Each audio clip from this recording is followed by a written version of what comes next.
जुल्करनैन, आप लाइन पर हमारे साथ मौजूद रहेगा। अभी आपको बराह रास्त दिखाते हैं फैसल जावेद इस वक्त मीडिया से गुफ्तगू कर रहे हैं। जानते हैं कि इमरान खान साहब ने 2 पटिशन्स भी दाखिल की हुई हैं, एक इलेक्शन के हवाले से और दूसरा जो ह्यूमन राइट्स वायलेशन है इस हवाले से वो सुप्रीम कोर्ट के सामने रखी हुई हैं और हम उम्मीद करते हैं कि वो जल्द सुनी जाएंगी। इमरान खान खुद पेश होकर इसी तरह अपना जो है वो उस पर भी मौक़िफ़ जो है वो बयान करेंगे। यहाँ पे बात हुई बातचीत की और पार्लियामेंट से, और उन्होंने वहाँ पर हम 2 पार्लियामेंटेरियंस मौजूद थे तो उन्होंने बुलाया फारूक नाइक साहब को और मुझे, तो उन्होंने ये बात की। लेकिन बात यह है कि यहाँ पे ट्रूली इलेक्टेड रिप्रेजेंटेटिव्स जो हैं उनसे बात होनी चाहिए। ट्रूली इलेक्टेड का मतलब जो फॉर्म 45 की पार्लियामेंट जिसको अवाम ने, कौम ने जिसको वोट दिया है, असल वो रिप्रेजेंटेटिव्स होते हैं, अवाम के नुमाइंदे वो होते हैं, क्योंकि अवाम उनको मुंतखब करती है। ये नहीं हो सकता कि अवाम ने इनको मुंतखब किया है और ये आ जाएं, या इनको किया और ये आ जाएं, ऐसा नहीं होता। तो ट्रूली डेमोक्रेसी इसी तरह से तो काम करती है, तो ये ठीक बात है। लेकिन जो ट्रूली इलेक्टेड रिप्रेजेंटेटिव्स हैं उनके साथ मैं आपको यहाँ पे एक मिसाल भी देता हूँ, क्योंकि वहाँ तो बात करने का मौका उस तरह से नहीं मिला। फैटिव की लेजिस्लेशन आपको सबको याद होगी, वो एंटी मनी लॉन्ड्रिंग लेजिस्लेशन थी, एंटी मनी लॉन्ड्रिंग लेजिस्लेशन थी। इमरान खान वज़ीर आज़म थे, उन्होंने इनको दावत दी अपोजिशन पार्टीज़ को कि वो आए पार्लियामेंट में और आके इस कानून साजी में अपना हिस्सा डालें। उन्होंने बजाय इसके कि वो बैठ के बातचीत करते या बैठ के वो कोई चीज़ करते, उन्होंने उल्टा क्या किया कि ब्लैकमेल करना शुरू कर दिया कि हम आपको फैटिव में वोट नहीं करेंगे, मनी लॉन्ड्रिंग के ख़िलाफ़ वोट नहीं करेंगे एंटी मनी लॉन्ड्रिंग लॉ के हवाले से, बल्कि हम क्या करेंगे, हम यही जो NRO जो नैब अपेंडमेंट्स जो ये लेके आना चाह रहे थे, जो आते साथ इन्होंने गवर्नमेंट में अपने आप को जो रिलीफ दिया, इसके ऊपर बार्गेन करना चाह रहे थे वो। यानी बजाय इसके कि एक अवामी मुफाद की लेजिस्लेशन के ऊपर आके उसके ऊपर अपना नुक्ता नज़र दें, ये बार्गेन करने लग गए। तो इमरान खान साहब, और फिर कोविड में इमरान खान साहब ने इनको दावत दी कि आप आएँ हमारे साथ बैठें। इन्होंने वहाँ पर भी नहीं बैठे, ये बल्कि कोविड में कांपे टांगी जलसे करने शुरू हो गए, यहाँ कांपे टांग रही हैं, तो वो भी ठीक नहीं था। लेकिन हमने कोई पर्चा किसी के खिलाफ, इमरान खान की गवर्नमेंट ने कोई पर्चा नहीं लिया। डी चौक में आके इन्होंने जलसे किए, 1 बार नहीं, 2 बार नहीं, 3 बार नहीं, 4 बार ये आए इस्लामाबाद। इमरान खान ने एक पर्चा किसी के खिलाफ नहीं कटवाया और कुछ भी नहीं किया। तो बातचीत के लिए बात जो है वो फॉर्म 45 जो ट्रूली इलेक्टेड रिप्रेजेंटेटिव हैं जी कैसी जिंदा है ये भी बता दें।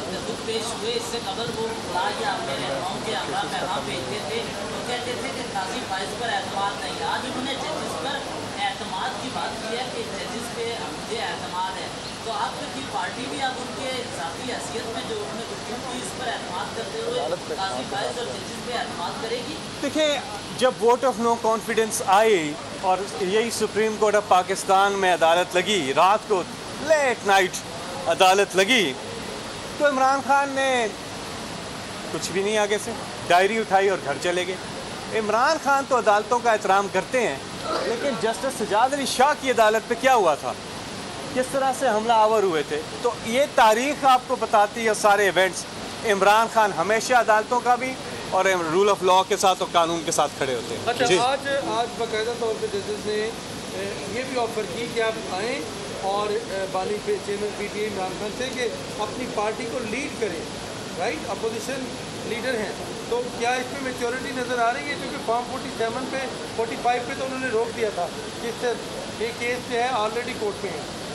जी हाँ, बिल्कुल आप सही कह रहे हैं। मोअज़्ज़ज़ अदालत के जज साहिबान जो हैं उन्होंने कहा, एक ही 2-3 मौके पे ये कहा कि आप बहुत बड़ी पॉलिटिकल पार्टी के लीडर हैं और बड़े लीडर हैं और आप लीड करें। और इमरान खान साहब ने भी अपना जो एक मौक़िफ़ है वो अदालत के सामने रखा है। देखें, इमरान खान साहब इस वक्त किस चीज़ के साथ खड़े हैं, रूल ऑफ लॉ के साथ खड़े हैं। इमरान खान प्रोटेक्शन चाहते हैं ह्यूमन राइट्स की। इमरान खान चाहते हैं वोटर के जो उसके जो हुकूक है वो प्रोटेक्ट हो, यानी कि जिधर वोट डाला है उधर जाए। यानी कि ये सारा फ्री एंड फेयर इलेक्शन बुनियाद है डेमोक्रेसी की। सिर्फ इलेक्शन में अगर डेमोक्रेसी होती तो आज जिम्बाब्वे में भी डेमोक्रेसी होती।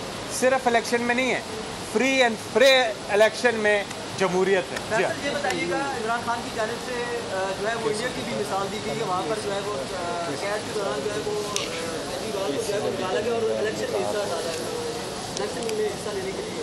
वहाँ पर खान साहब ने ये भी शिकवा किया कि मुझे इलेक्शन से पहले जो है 5 केसेस करके जेल में डाल दिया गया, इसके ऊपर क्या कहेंगे? बिल्कुल, इमरान खान साहब ने बताया कि अपना नुक्ता नज़र सामने रखा और वो आप देख लें कि 5 दिन में 3 केसेस उन्होंने कहा कि और सज़ाएँ दिलवा दी। और क्या हुआ, मतलब उन्होंने बेसिकली बताया किस तरह से उन्हें सियासी इंतकाम का निशाना बनाया गया है। और वो अपनी जंग, कानूनी जंग लड़ रहे हैं इमरान खान, वो अपने मुल्क में मौजूद है। कोई और होता अभी जेल में, वो कब तक निकल गया था, बोर्डिंग पास लेके निकल गया था, वो बारगेन करके निकल गया था। माजी में आपके सामने है क्या कुछ होता है, हल्का सर में दर्द होता निकल जाते हैं। इमरान खान अपनी कौम के साथ हैं, डट के यहीं पे मौजूद हैं और इंशाल्लाह इमरान खान साहब सुरखरू होंगे, क्योंकि उन पर अल्लाह पर बड़ा ईमान है, उनका पक्का ईमान है। ये बताइएगा कि आप लोग ने मौके पर बताया था कि बानी पीटीआई इस वक्त जेल में तनहा है, कैदी हैं और उन्हें तमाम तरह सहूलियत दस्तियाब नहीं है, लेकिन आज जो हुकूमत ने रिपोर्ट जमा कराई है उसमें तो वाटर कूलर था, वो भी फिटनेस की चीज़ें, खाने पीने की, तो आप क्या इस सहूलियात दस्तियाब हैं, आप लोग इसमें नहीं? अभी तो रिपोर्ट देखी नहीं हमने। और आज आपको पता है कि इमरान खान साहब ने चीफ जस्टिस साहब से सुप्रीम कोर्ट से कहा है कि आप भेजें कोई और जाकर वो देख लें कि वहाँ पे क्या है और क्या नहीं, वो पता चल जाएगा। वो अदालत ने कहा है कि वो करेंगे। जी शुक्रिया। सब्सक्राइब करें और बेल दबाएं ताकि कोई खबर रह न जाए।